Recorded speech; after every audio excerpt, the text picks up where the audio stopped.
Avant de commencer la vidéo, je veux préciser que son contenu parlera uniquement de l'aspect économique et de certaines dérives sociales, principalement après 1960, et je vais uniquement parler de l'Afrique subsaharienne. On va d'abord parler de l'origine du franc CFA. La naissance de cette monnaie a vu le jour en 1945, en réponse à la perte de la valeur du franc à la suite de la Seconde Guerre mondiale. La France a alors voulu stabiliser les économies de ses colonies avec un taux de change fixe en introduisant une monnaie liée au franc français, le franc CFA. En 1960, c'est l'année des indépendances. 17 pays africains se libèrent de la domination coloniale, notamment due au mouvement nationaliste africain, combiné aux pressions internationales qui viennent principalement des États-Unis et de l'ONU. Mais pourquoi les États-Unis s'intéressaient à l'Afrique? Pendant la guerre froide, les États-Unis cherchaient à empêcher l'expansion du communisme en Afrique. Ils craignaient que si les puissances coloniales européennes refusent d'accorder l'indépendance des colonies, ces dernières se tourneraient vers l'Union soviétique pour obtenir leur liberté. De plus, obtenir le soutien des nouveaux États indépendants était un avantage de position dans l'arène internationale. Malgré tout, les relations post-coloniales sont restées influentes à travers des accords économiques et militaires. Les pays de la zone franc ont conservé le franc CFA avec des accords signés avec la France. Ces accords garantissaient que la France continuerait à soutenir la monnaie, mais en contrepartie, les pays africains devaient déposer 50% de réserves de change auprès du Trésor français. Ce dépôt limitait la souveraineté économique des pays africains, car ils ne contrôlaient plus entièrement leurs propres réserves, ce qui a créé une forme de dépendance, même après l'indépendance formelle de ces nations. En 1999, l'euro fait son apparition en Europe, ce qui signifie que les décisions concernant la politique monétaire de l'euro ne sont plus prises par la France, mais par l'ensemble des pays de la zone euro. Les pays africains n'ont donc plus de représentation directe auprès de la métropole et dépendent désormais des décisions de la Banque centrale européenne. Cela signifie qu'ils ne peuvent pas ajuster leur taux de change, donc le franc CFA, pour faire face à des crises économiques, contrairement à des pays qui ont leur propre monnaie. Peu de temps après la venue de l'euro, deux zones monétaires sont créées, dont deux banques centrales africaines, l'Union économique et monétaire ouest-africaine et la Communauté économique et monétaire de l'Afrique centrale, ce qui regroupe au total 14 pays. Les dettes africaines. Après l'indépendance de 1960, de nombreux pays africains ont contracté des dettes auprès de la métropole, principalement pour financer des infrastructures et des développements dans ces territoires. Mais pourquoi ces pays maintiennent une relation avec la France? Eh bien c'est parce que la France leur donne des avantages. Une administration plus rapide, le partage d'une langue commune, la monnaie post-coloniale du franc CFA qui facilite les transactions, une culture partagée malgré le passé colonial de ces territoires, et la présence militaire de la France qui renforce les accords de défense et la sécurité des pays concernés, ce qui aide à convaincre certains États africains. Les pays africains ont aussi une dépendance économique envers le FMI et la Banque mondiale. Les prêts accordés sont accompagnés avec des conditions qui peuvent obliger les États africains à modifier leur politique économique pour répondre aux exigences de ces institutions financières, ce qui a donné des conséquences négatives sur le développement social et économique de certains pays. Par exemple, en 1980 et 90, le Mali a reçu des prêts du FMI et de la Banque mondiale avec des conditions concernant la libéralisation des marchés agricoles. Ces mesures avaient pour but de stimuler la croissance économique, résultant à une augmentation des prix alimentaires et à des difficultés pour les agriculteurs locaux. En 1980, la Côte d'Ivoire a engagé un programme d'ajustement structurel avec le FMI et la Banque mondiale. Cela inclut la réduction des dépenses publiques, des réformes fiscales et la privatisation d'entreprises publiques. Ces mesures ont engendré des tensions sociales, des grèves, des manifestations, car de nombreux citoyens ont ressenti les impacts négatifs des coupes budgétaires sur les services publics. Mais pourquoi s'endetter autant en premier lieu?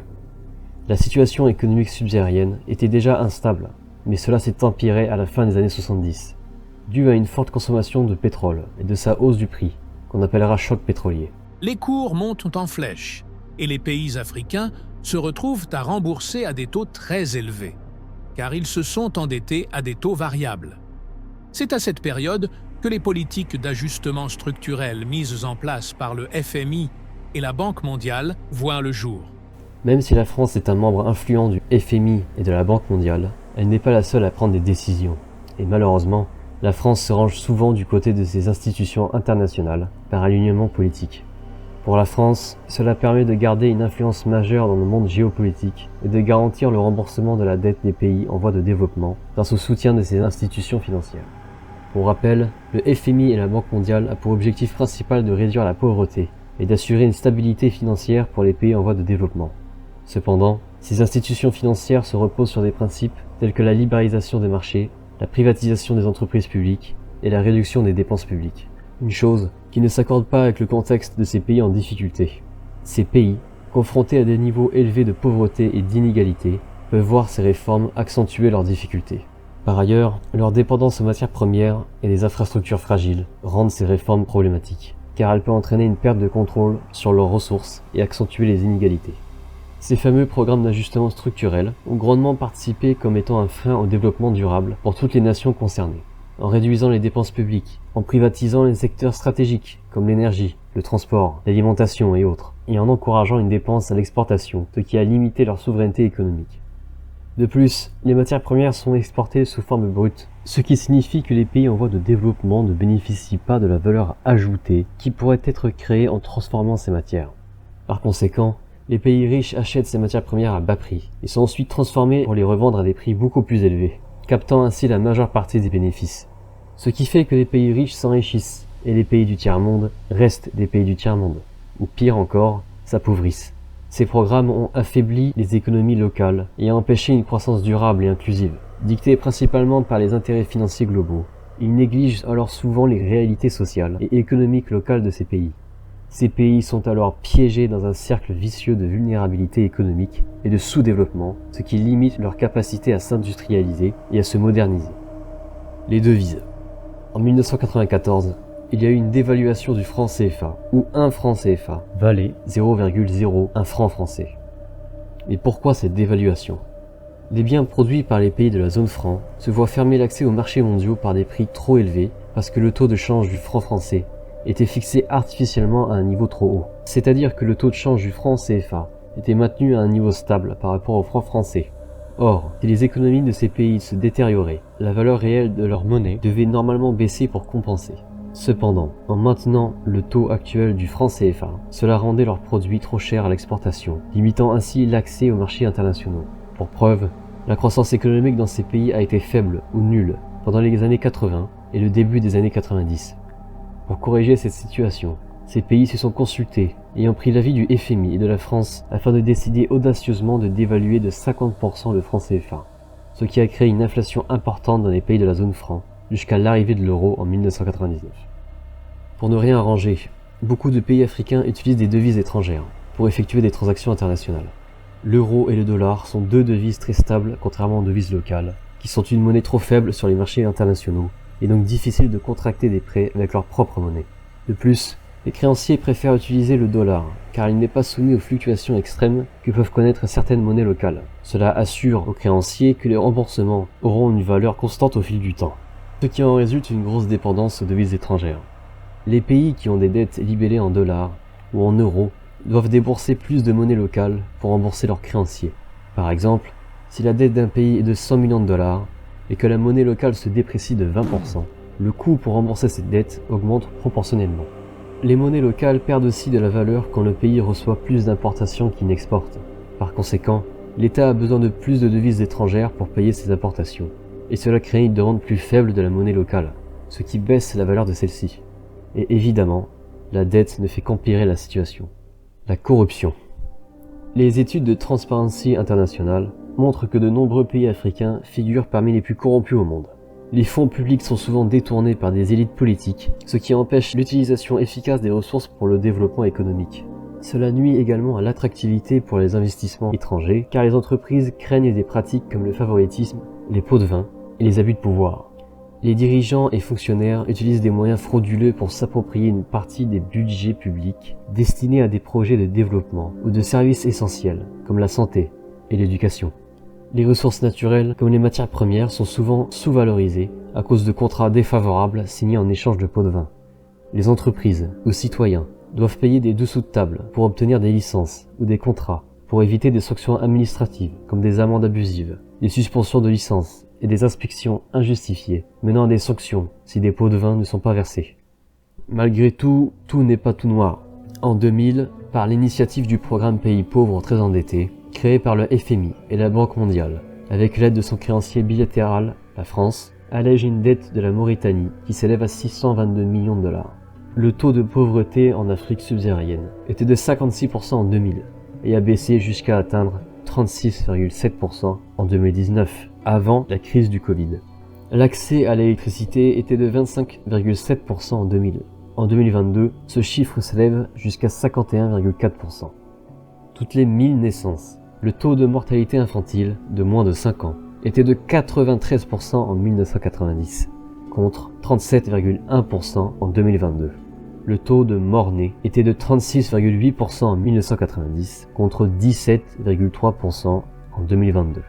En 2019, des réformes ont été annoncées concernant le franc CFA d'Afrique de l'Ouest. L'imposition du dépôt de 50% de réserves de change auprès du Trésor français était en vigueur depuis 1960, mais ont été désormais supprimées. Dans le cadre de cette réforme, les représentants français ne siègent plus dans les instances de décision de la zone franc. Si l'Afrique centrale n'a pas bénéficié de ces avantages, c'est parce que l'Afrique de l'Ouest a une situation économique plus stable que son voisin, ce qui leur a permis de négocier plus facilement certaines réformes économiques avec la France. Un nouveau projet consistant à créer une nouvelle monnaie, nommée ECO, visant à remplacer le franc CFA et à faciliter l'intégration économique dans la région, a été mis en place. Mais l'arrivée de cette monnaie est incertaine en raison de désaccords entre les pays membres. Pour adopter cette monnaie, des critères stricts doivent être adoptés, comme limiter leur inflation à 5%, maintenir un déficit budgétaire inférieur à 3% du PIB et avoir des réserves de change suffisantes. Certains pays craignent que l'ECO ne serait qu'une nouvelle version du franc CFA, toujours sous influence française. De plus, il y a des désaccords sur la gestion de la future banque centrale de l'ECO, notamment à propos de qui en aura le contrôle et comment la politique monétaire sera menée pour répondre aux besoins des différentes économies, qui sont déjà très diversifiées. La toute première relation avec la Chine se situe en 1960. Elle commence à soutenir des mouvements de libération en fournissant des armes et une formation militaire. Il finance la construction du chemin de fer de Tazara entre la Tanzanie et la Zambie, terminé en 1975. En l'an 2000, la création du Forum sur la coopération sino-africaine est créée afin de promouvoir la coopération politique, économique et culturelle entre la Chine et l'Afrique, en plus de renforcer un commerce bilatéral et des investissements. En 2018, le commerce bilatéral entre la Chine et l'Afrique a atteint 204 milliards de dollars. La Chine est devenue le premier partenaire commercial de l'Afrique. Contrairement au FMI et à la Banque centrale, les prêts chinois sont souvent plus souples et rapides, permettant au gouvernement africain de financer des projets sans les craintes politiques et habituelles. Cependant, les emprunts accordés par la Chine ont conduit à une augmentation des dettes dans certains pays africains. À titre de comparaison, les prêts chinois sont accompagnés de taux d'intérêt d'environ 2 à 3% avec des périodes de remboursement à long terme de 15 à 20 ans. Les prêts de la Banque mondiale et du FMI sont accompagnés de taux plus faibles, entre 0 à 2%. Mais les conditions sont plus strictes, avec des périodes de remboursement plus courtes, généralement entre 5 et 10 ans. L'influence de la Chine peut être vue comme positive dans la mesure où elles offrent des alternatives de financement et aident à développer des infrastructures. Cependant, à long terme, si les pays africains ne diversifient pas leurs économies, ils pourraient retomber dans une dépendance économique comme avec le FMI et la Banque mondiale. Il est probable que la Chine cherche à prendre le contrôle de l'Afrique aux mains de l'Occident et des États-Unis en offrant des avantages plus attirants que ces derniers. Même si certains pays africains sont déjà lourdement endettés envers la Chine. Pour preuve, la dette envers la Chine est passée de moins de 1% du PIB des pays débiteurs en 2005 à plus de 15% de leur PIB respectif en 2017. Même si on peut voir des améliorations dans certains domaines, les pays africains peinent à s'en sortir économiquement et à obtenir un développement durable. Malheureusement, au vu des circonstances, je pense que beaucoup de pays africains auront du mal à devenir totalement indépendants durant ce siècle. C'est un sujet compliqué parce que autant la Chine, le FMI et la Banque mondiale aident les pays en développement, autant leurs décisions peuvent mener à ralentir leur indépendance. Au-delà de ça, les conflits internes déstabilisent de nombreux pays, entraînant des destructions d'infrastructures et des déplacements de population, ce qui freine le développement. Les tensions sociales sont exacerbées par des inégalités et une mauvaise gouvernance aggrave cette instabilité. La corruption affaiblit les institutions et détourne les ressources publiques, empêchant leur utilisation pour des projets de développement durable. Enfin, la dette extérieure, élevée, couplée à des conditions de remboursement difficiles, limite les capacités d'investissement des gouvernements dans des secteurs clés comme l'éducation et la santé, créant un cercle vicieux de sous-développement.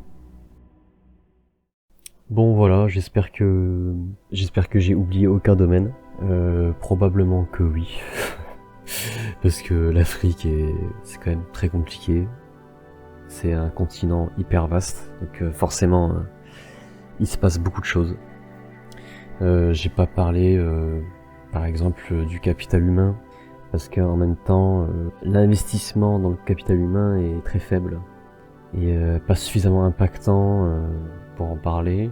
Il y a aussi la démographie de l'Afrique par rapport à sa superficie. 1,4 milliard d'habitants, c'est vraiment c'est rien du tout quoi. C'est vraiment rien du tout.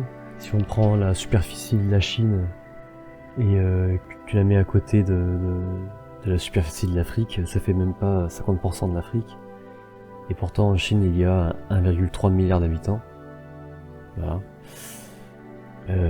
Bon c'est quand même... J'ai pris un exemple assez extrême parce que il me semble que la Chine est en surpopulation. Mais quand même, c'est quand même... je veux dire, 1,4 milliard, c'est vraiment rien du tout, et ça c'est un problème, un frein pour l'Afrique. Pour ce qui est du titre, c'est vrai que le titre est évidemment, c'est un clickbait. Le titre est violent, c'est fait exprès bien sûr. Je pense évidemment que l'Afrique s'en sortira un jour.